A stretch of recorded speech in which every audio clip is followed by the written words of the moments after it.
Hi ma'am ko ai maya chikpana loirebako mayase tin chaeba aduda mayam kimaina toraga fadino haibado mayamse khara haibirobako ai nungdangne chak toga disa chak chaba khara chak tokpa khudingi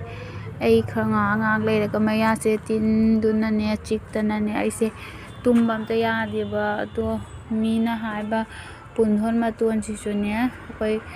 maje sairagane ko fajana matondo sairagane mahido umaga layu haibako mayam ado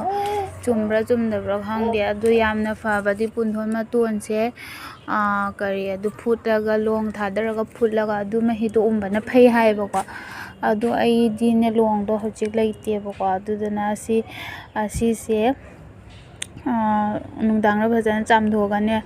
sairaga umge haina hekjabani mayam ko nungdangsida isunga taina he howdare adu mayam